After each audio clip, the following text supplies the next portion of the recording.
നമസ്കാരം. ശശി തരൂർ എംപിയുടെ ഓരോ നീക്കങ്ങളും ഞെട്ടിക്കുന്നത് തന്നെയാണ്. രാജ്യത്തിൻ്റെ പ്രധാനമന്ത്രി നരേന്ദ്രമോദിയെയും BJPയെയും ഒന്ന് പുകഴ്ത്തിയതിന് കോൺഗ്രസ് കേന്ദ്രങ്ങളിൽ നിന്നും വലിയ രീതിയിലുള്ള വിമർശനം തരൂർ ഏറ്റുവാങ്ങിയിട്ട് ഇപ്പോൾ ഏതാനും നാളുകൾ കഴിഞ്ഞിട്ടേ ഉള്ളൂ.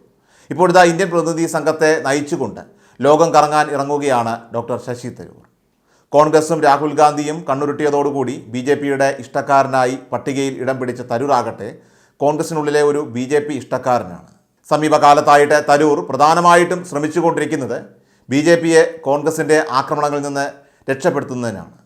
പാർട്ടിയുടെ നിലപാടുകളിൽ ഉറച്ചു നിൽക്കേണ്ടതിന് പകരമായിട്ട് സ്വന്തമായിട്ടുള്ള നിലപാടുകളും താല്പര്യങ്ങളും സംരക്ഷിക്കുകയാണ് തരൂർ ചെയ്യുന്നത്. കോൺഗ്രസിൻ്റെ MP പാർലമെൻറ്റിൽ BJPയെ കടന്നാക്രമിക്കുന്നതിന് പകരം മോദിയെയും BJPയെയും സംരക്ഷിക്കുകയാണ് കഴിഞ്ഞ കുറച്ച് നാളുകളായിട്ട് തരൂർ ചെയ്തുകൊണ്ടിരിക്കുന്നത്. തരൂറിൻ്റെ BJP ബാന്ധവത്തിന് ഇപ്പോൾ പുതിയ മാനം കൈവരികയാണ്.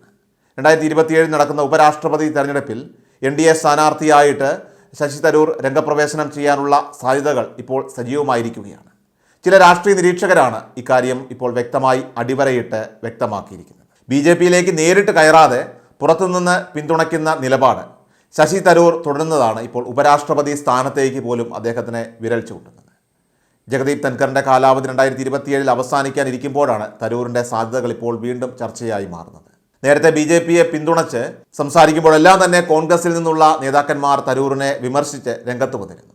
എന്നാൽ രാഹുൽ ഗാന്ധി, മല്ലികാർജ്ജുൻ ഖാർഗെ തുടങ്ങിയ മുതിർന്ന കോൺഗ്രസ് നേതാക്കൾ ഒരിക്കൽ പോലും തരൂരിനെ പരസ്യമായി വിമർശിച്ച് രംഗത്ത് വന്നിട്ടില്ല.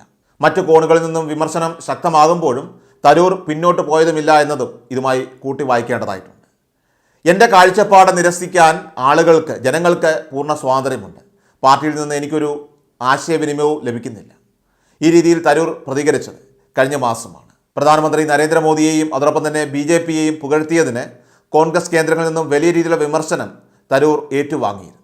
കോൺഗ്രസ് ദേശീയ നേതൃത്വവും അതോടൊപ്പം തന്നെ കേരളത്തിലെ കോൺഗ്രസും കണ്ണുരുട്ടിയതോടുകൂടി തരൂർ മയപ്പെട്ടുവെന്ന് കരുതിയവർക്ക് എല്ലാം തെറ്റിയെന്ന് തെളിയിക്കുന്നതായിരുന്നു ആ ഒരു പ്രസ്താവന.